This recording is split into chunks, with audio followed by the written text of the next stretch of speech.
Hello everyone, my name is Ian Ruiz and I got a question for you. Have you ever heard of putting your phone away for a little hot minute, and how it could increase our attention spans, health overall, and just health overall? Well, you and me both know how in today's age of college students, we doom scroll. We look at notifications, we don't sleep at night, we're on our phones, blue screen or blue light that prevents us from sleeping well. Well, a little digital detox goes a long way for all of that. And why am I speaking about this? It's because I'm a doom scroller. I can be on TikTok, Instagram Reels for like 2 to 5 hours a day if I'm not stopped or don't find anything better to do. Horrible habit. I'm wasting my time. You could be too. Could be just like me. And I researched this because of that. I don't want to do that anymore. I don't want to waste 5 hours on my phone looking at reels. I once deleted TikTok, and now it's back on my phone. See how that works out. But well, how are we gonna do this, you say? First of all, well actually, before that, to detox, it benefits us. Health, focus, overall, it does. Now how we're gonna do that? Well, our first step is, what even is digital detox for those of us that do not know, which would be insane.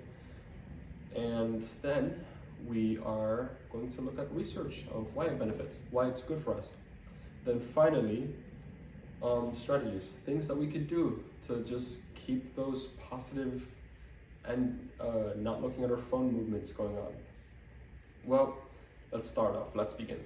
What even is digital detox? To digitally detox is to let go of your phone, to relinquish internet, social media, etc. Some people practice this as like a few quick examples by they just put their phones away, just set limits, don't look at your phone, you know? And some news articles have reported how students are now letting go of phones and just internet usage, social media for a little bit to help with stress before tests, before big events. How also some university classes even began to hold on to students' phones so they could focus, to help them focus, which doesn't sound great, but whatever.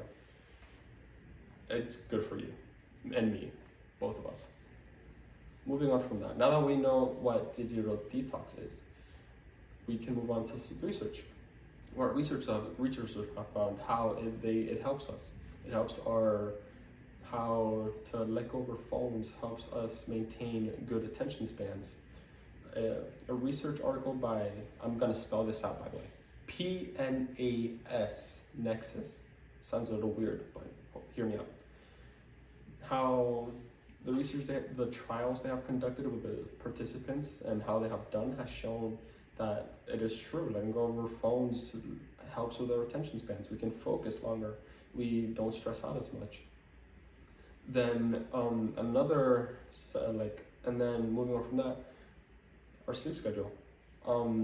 Article by or test by BMC Medicine has shown how their test subjects have better sleep schedules because they let go of their phones earlier or don't spend as much time before they go to bed.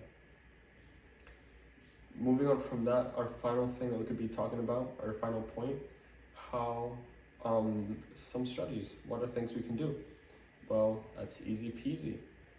People usually set limits, like I said earlier. People don't look at notifications. They have apps on their phones that lets them know they schedule out some hours throughout the day where they're not going to use their phones. And just you could replace those negative habits with hobbies. Read a book, maybe, if you want to. Exercise, it's pretty fun, you should try it. And just spend time with friends and families. It's fun stuff that's good for you overall. Now that we've spoken about my 3 points, once again, to digital detox is to be set free, improved attention span, overall health, mental health, pretty important. right? And we just did that. We spoke about it. We spoke about what even is to digitally detox. The research of how it's good, the strategies of how we can keep that going. And to finish it off, like, phones are useful. Phones are good. They're good, but at the same time, they could be double-edged swords. By us connecting and finding out new information, if we're not careful, we can also disconnect ourselves from the world, from our lives. And that's bad. Overall, we just have to peep game and lock in, as one would say. And yeah, peace out.